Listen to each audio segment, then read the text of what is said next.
Your state government set to commence 2024 edition of ministerial press briefing.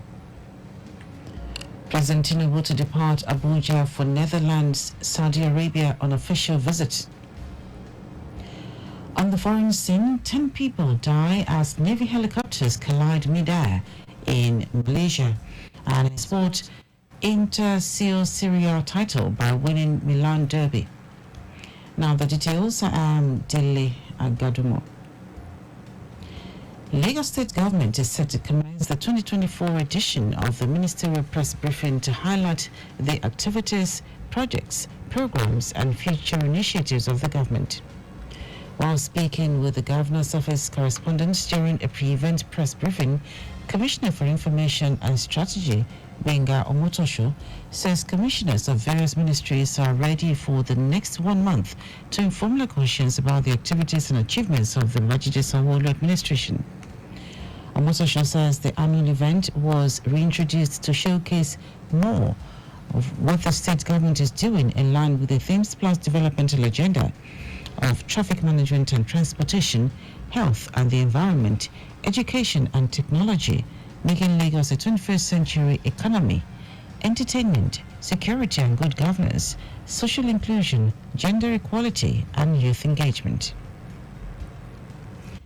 The Lagos State Government says it will be honoring officers of the Lagos State Traffic Management Authority, LASMA, who have proven to be outstanding in their duties. Special Advisor to Governor Babajide Sanwo-Olu on Transportation, Sholagiwa, made this known.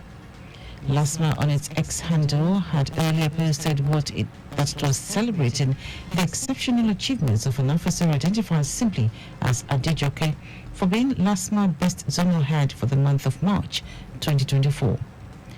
The agency says it appreciates her hard work and dedication in traffic management, showing leadership and the ability to motivate the entire zone.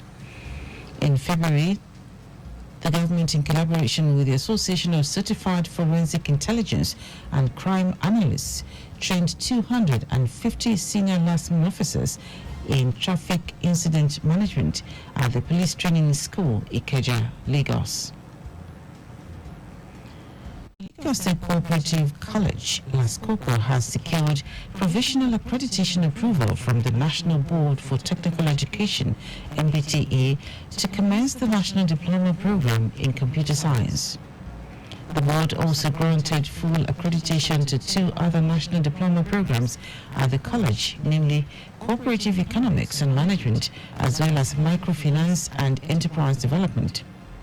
Approvals for all the programs were announced at the end of the National Board for Technical Education Accreditation and Resource Inspection Team's visitation to the college at Okwaba, Agege, Lagos. Addressing the delegation during the visit, Provost of the college, Akorede Ojum, said after the panel's last visit to the college in September 2021, which resulted in the granting of interim accreditation for 2 national diploma programs, the state government has continued to upgrade facilities at the college. Ojum stated that the Governor Babajide Sanwo-Olu administration is working to match the realities and demands of the 21st century educational system and ensure that the Lagos State Cooperative College becomes the preferred destination for cooperative education in the country. The federal government says it will soon commence the loan disbursement process for micro, small and medium enterprises, MSME, and manufacturing sectors under the presidential 200 billion naira intervention fund scheme.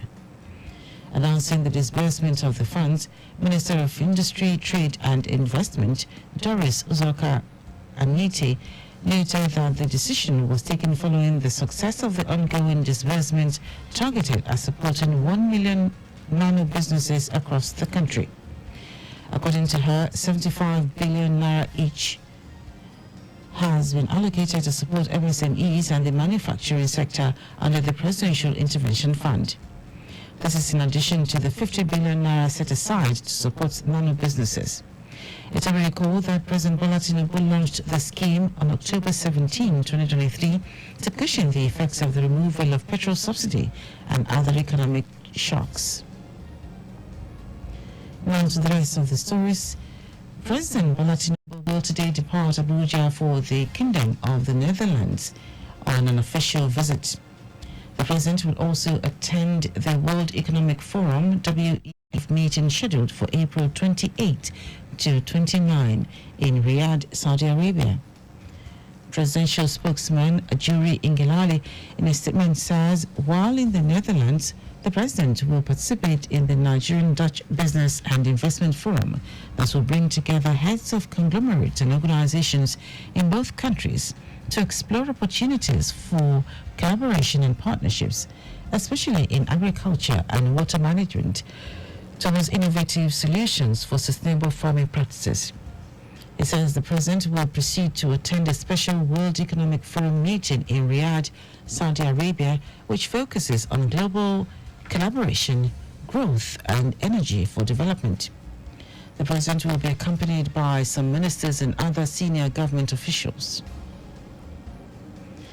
The president of the Academic Staff Union of Universities, Emmanuel Shodeke, has described the proposition by the federal government to consider the adoption of 18 years as the entry age for admission into universities and other tertiary institutions of learning as a welcome development. Shodeke says ASU is in full support. He says the issue of age benchmark is not a new thing, stressing that regulators have not been doing their work. The Minister of Education, Tahir Maman, on Monday said the federal government is considering the proposition, accusing underage students of being responsible for some of the problems being encountered in higher institutions. The standard admission age currently set by most tertiary institutions in the country is 16 years, unless a candidate is certified as gifted. The Nigeria Center for Disease Control, NCDC, has so far confirmed 8 deaths and over 208 suspected new cases following an outbreak of a strange illness in Sokoto State.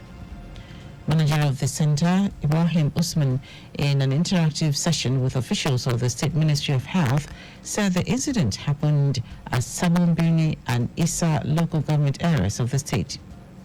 Usman said prompt measures were taken by NCDC and the state government to control the spread of the yet-to-be-identified disease as samples were taken to NCDC laboratories for analysis. He stated that the illness manifested with symptoms of abdominal disorder, feverish condition, vomiting, and sudden weight loss.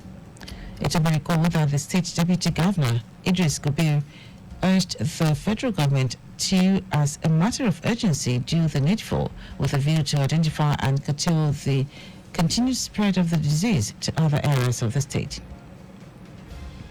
And now to foreign news.